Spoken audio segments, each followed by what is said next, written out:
Hello friends, welcome back KPSO channel நண்பர்களே. இன்றைக்கி நம்ம சேனலில் என்ன பார்க்க போகிறோன்னா, சித்ரா பௌர்ணமிங்கிற ஒரு ஸ்பெஷல் நாள் பார்த்திங்கன்னு வச்சுக்கோங்களேன் வரப்போகுது. பல சிறப்பு அம்சங்களை கொண்ட சித்ரா பௌர்ணமியுடைய பலன்களை தான் இந்த வீடியோவில் கடக ராசிக்காரங்களுக்கு பார்க்க போகிறோம். ஸோ பல சிறப்பு அம்சங்களை கொண்ட சித்ரா பௌர்ணமியை பற்றி முதல்ல பார்த்துடலாம். அதுக்கப்புறமேட்டு கடக ராசிக்காரங்க உங்களுக்கான பலனை அதிரடியாக இந்த வீடியோவில் பார்க்கலாம். சித்ரா பௌர்ணமி அன்னைக்கு அம்பாள் வழிபாடு செய்வதால் திருமண யோகம், குழந்தை பாக்கியம் கிடைக்கும் என்பது நம்பிக்கை. சித்திர மாதத்துல சித்திர நட்சத்திரத்தோடு கூடிய சித்ரா பௌர்ணமி வந்தா மிகவும் விசேஷமானது. பொதுவாக பௌர்ணமிகளிலேயே மிக சிறப்பு வாய்ந்ததாக பார்க்கப்படுவது இந்த சித்ரா பௌர்ணமி தான். இந்த தினத்துல யமலோகத்துல நம்ம புண்ணிய பாவ கணக்கை எழுதி கொண்டிருக்கக்கூடிய சித்திரகுப்தனை வழிபட்டு தான தர்மங்கள் செய்வதால் அவரின் அருள் நம்ம பெற முடியும், நீண்ட ஆயுள் பெற முடியும். அதே போல சித்ரா பௌர்ணமி பல சிறப்புகளை உள்ளடக்கியதாக இன்றளவும் திகழ்கிறது. இப்பேற்பட்ட சித்திர மாத பௌர்ணமி தினத்துல நீங்க அம்பாள் திருவுருவ சிலை அல்லது படம் இருந்தா அதுக்கு மலர் மாலை அணிவித்து வஸ்திர ஆபரணங்கள் அணிவித்து இந்த நாள்ல வழிபாடு செய்யறது நல்லது. அம்பாளுக்கு மஞ்சள் கலந்த சாதம் படைத்து பானகம், கிராம்பு, ஏலக்காய், பச்சை கற்பூரம் இது மாதிரி தாம்பூலம் அடங்கிய நெய்வேத்தியத்தை இந்த நாளில் படைக்க வேண்டும். சித்ரா பௌர்ணமி அன்னைக்கு அம்பாள் வழிபாடு செய்வதால் திருமண யோகம், குழந்தை பாக்கியம் கிடைக்கும் என்பது நம்பிக்கை. அதோடு சித்திர மாதத்தில் சித்திர நட்சத்திரத்தோடு கூடிய சித்ரா பௌர்ணமி வந்தால் மிகவும் விசேஷமானது. இந்த டைம் சித்ரா பௌர்ணமி பார்த்தீங்கன்னு வச்சுக்கோங்களேன் மே 1 அன்னைக்கு வர இருக்கு. கரெக்டாக மே 1 இந்த டைம் வெள்ளிக்கிழமை வர இருக்கு. ஸோ வெள்ளிக்கிழமை அதுவுமா சித்ரா பௌர்ணமி வந்திருக்கிறது ரொம்ப ரொம்ப விசேஷமான நாளாக கருதப்படுது. இப்பேற்பட்ட இந்த சித்ரா பௌர்ணமியில வாழ்க்கை மாற்றம் ஏற்படுவதற்கு உங்க ராசிக்காரங்க நீங்க இந்த நாளில் செல்ல வேண்டிய கோவில் ஒன்று இருக்கு.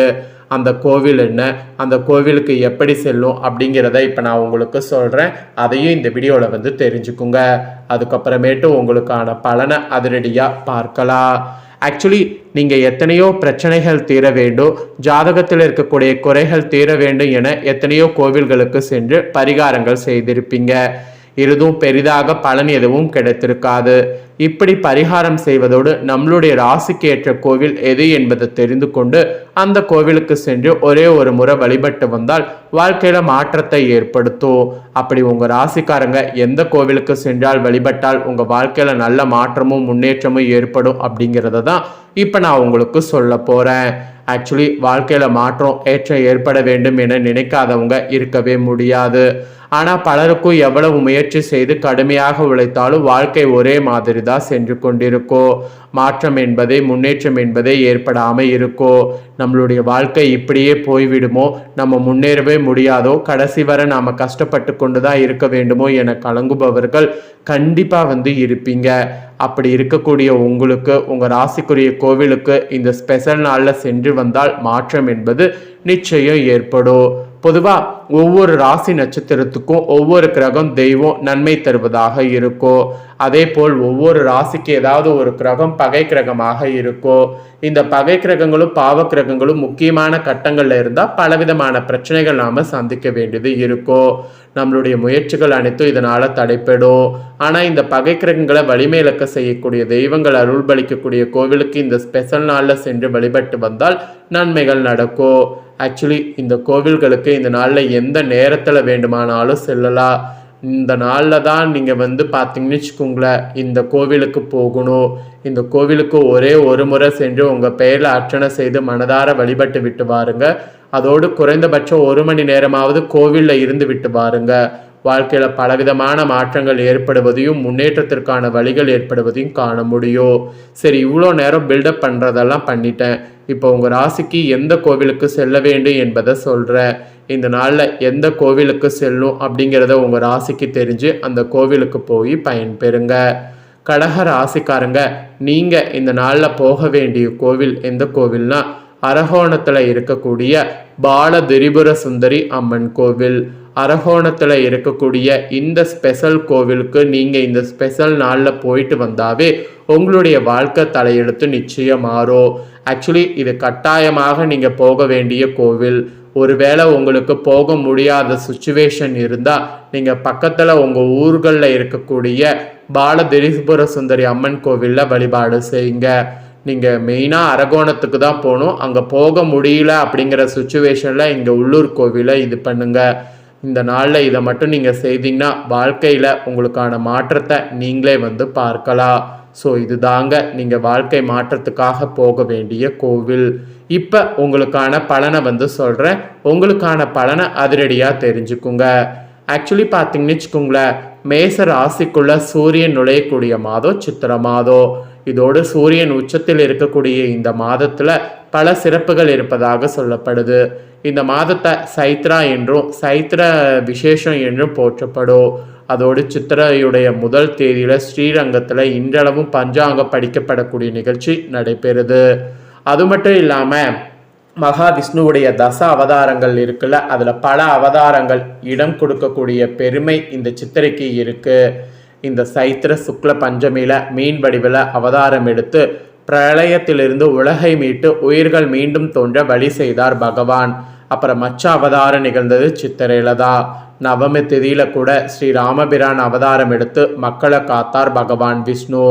திருமாலுடைய நரசிம்ம அவதாரம், பரசுராமர் அவதாரம், இந்த மாதிரி பல அவதாரம் நிகழ்ந்தது இந்த மாதத்துல தான்.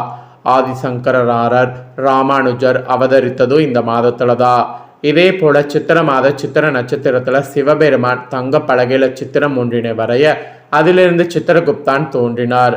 அதோடு சித்திர மாதத்தில் வளர்பிறை காலத்தில் 3வது பிறை தோன்றக்கூடிய நாளே அக்ஷய திருதி. இந்த நாளில் தங்கம் வாங்கினால் இல்லத்தில் செல்வம் குவியும் என்ற ஐதீகம் உண்டு. அதோடு திருக்கோவில்களில் விழாக்கள் மிகவும் கோலாகலமாக நடைபெறக்கூடிய மாதமும் சித்திரை தான். அதோடு மதுரை மாநகரில் அருள்மிகு மீனாட்சி அம்மன் ஆலயத்தில் நடைபெறக்கூடிய சித்திர திருவிழா, அழகர் கோவில் கள்ளழகர் வைகையில் எழுந்தள்ளக்கூடிய வைபவமும் சித்திர மாதமே நிகழும். இப்படி பல்வேறு சிறப்புகள் கொண்ட சித்திர மாதத்தில் இப்போ மகா சித்ரா பௌர்ணமி மே 1 அன்னைக்கு வரப்போகுது. இதனால் எல்லா ராசிக்காரங்களுக்குமே தலையெழுத்து மாறும். அதில் கடக ராசிக்காரங்களுக்கு இந்த மாதிரி தலையெழுத்து மாறும் என்பது குறிப்பிடப்படுது. ஸோ கடக ராசிக்காரங்களுக்கு எந்த மாதிரி தலையெழுத்து மாறும் அப்படிங்கிறத சொல்கிறேன். கடக ராசிக்காரங்க எந்த மாதிரி தலையெழுத்து மாறும் அப்படிங்கிறத தெரிஞ்சுக்குங்க. சூரியன் 10வது இடத்துல இருக்க போகிறார். இதில் பௌர்ணமி வர்றதுனால செயல்கள் எல்லாம் உங்களுக்கு சிறப்படைய போகுது. இதில் ஒரு ஸ்பெஷலான விஷயம் என்னன்னா, நீங்கள் செய்யக்கூடிய எல்லா முயற்சிகளும் இனி உங்களுக்கு தடையே இல்லாமல் வெற்றியடையும். அதோடு செவ்வாய் கூட 6வது இடத்துல இருக்கிறார். அதனால் சகோதரர்களோடு சச்சரவு உண்டாகும். அந்த சச்சரவை நீங்கள் நினைத்தீங்கன்னா கண்ட்ரோல் பண்ண முடியும். 19ஆம் தேதி முதல் வீடு மனை வாங்கி விற்கக்கூடிய தொழில் நீங்கள் செய்யறதுல முன்னேற்றங்கிறது உண்டாகும். அதுக்கப்புறம் புதன் 9வது இடத்துல இருக்கிறார். இதனால உயர்கல்வியில் உங்கள் ராசிக்காரங்களுக்கு மேன்மை நிலை இந்த பௌர்ணமியிலிருந்து உண்டாகும். அப்புறம் 26ஆம் தேதிக்கு பின்னாடி பலசரக்கு கடை வைத்திருக்கக்கூடிய தொழிலில் முன்னேற்றங்கிறது உங்கள் ராசிக்கு பயங்கரமாக ஏற்படும். குரு உங்கள் ராசிக்கு 4வது இடத்துல இருக்கிறார். இதனால் புதிதாக வாகனம் வாங்குவது உங்களுக்கு சக்ஸஸ் ஆகும். மேலும் அசையாத சொத்துக்களுடைய சேர்க்கை அதிகரிக்கும். அது மட்டும் இல்லாமல் சுக்கிரன் 10வது இடத்துல இருக்கிறார். இதெல்லாம் செயல்கள் எல்லாமே உங்களுக்கு சிறப்படையும். அது மட்டும் இல்லாமல் 6ஆம் தேதிக்கு பின்னர் பெண்களால் நன்மையானது உங்களுக்கு உண்டாகும். சனி உங்கள் ராசிக்கு 6வது இடத்துல இருக்கிறார். மனதில் கூட பயம் அதிகரிக்கும். எதிரிகளால் உங்களுக்கு தொல்லை உண்டாகும். ராகு உங்கள் ஜென்ம ராசியில் இருக்கிறார். மனதில் இனம் புரியாத பயம் உண்டாகும். கேது உங்கள் ராசிக்கு 7வது இடத்துல இருக்கிறார். இதனால் மனைவியோடு பிரச்சனை உண்டாகும். கொஞ்சம் பிரச்சனை வருவதற்கும் வாய்ப்பு இருக்கிறதுனால இந்த டைம் கொஞ்சம் கவனமாக இருக்க வேண்டும் என்பது உங்கள் ராசிக்கு குறிப்பிடப்பட்டிருக்கு. பல சிறப்பு அம்சங்களை கொண்ட சித்ரா பௌர்ணமியுடைய பலன்கள் இதுதான் உங்களுக்கு குறிப்பிடப்பட்டிருக்கு. குறிப்பிடப்பட்டதை தெளிவாக உங்களுக்கு எக்ஸ்பிளைன் பண்ணிட்டேன். அதோடு இந்த நாளில் எந்த கோவிலுக்கு போனால் நன்மைங்கிறதையும் எக்ஸ்பிளைன் பண்ணிட்டேன். எல்லாத்தையுமே இந்த வீடியோவில் கடக ராசிக்காரங்க நீங்கள் தெரிஞ்சிருப்பீங்க. தெரிஞ்சதுக்கேற்ப நடந்து பயன் பெறுங்க. இதை நீங்கள் பார்த்து பயனடைகிறது போல் உங்கள் ஃப்ரெண்ட்ஸ் ஃபேமிலியில் இருக்கிறவங்களும் பார்த்து பயனடையணும் அப்படின்னு நினச்சிங்கன்னா வீடியோ லைக் பண்ணி உங்கள் ஃப்ரெண்ட்ஸ் ஃபேமிலிக்கு ஷேர் பண்ணுங்கள். உங்கள் ஃப்ரெண்ட்ஸ் ஃபேமிலியில் இருக்கிறவங்களும் உங்களை போல் கடக ராசிக்காரங்களாக இருந்தாங்கன்னா இதை பார்த்து இதை தெரிஞ்சு இதற்கேற்ப நடந்து பலன் பெறட்டும். இதே போல் புதிய அப்டேட்டான நிறைய வீடியோ நம்ம சேனலில் போடப்படும். அதை எல்லாமே உடனுக்குடனே தெரிந்து கொள்ள மறக்காமல் நம்ம சேனலை சப்ஸ்கிரைப் பண்ணுங்கள். கூட பெல் பண்ண ப்ரெஸ் பண்ணுங்கள். ஃபஸ்ட் டைம் பார்க்குறவங்க அதை நீங்கள் பண்ணிட்டீங்கன்னா இனி நான் போகிற மற்ற அப்டேட்டான எல்லா வீடியோஸும் உடனுக்குடனே தெரிந்து கொள்ளலாம். ஸோ மறக்காமல் பண்ணுங்கள். நெக்ஸ்ட்டு இதே போல் சுவாரஸ்யமாக வேறொரு வீடியோவில் உங்களை சந்திக்கிறேன். சப்ஸ்கிரைப் பண்ணி பெல் பண்ண ப்ரெஸ் பண்ணி சப்போர்ட் பண்ணுங்கள். நன்றி, வணக்கம்.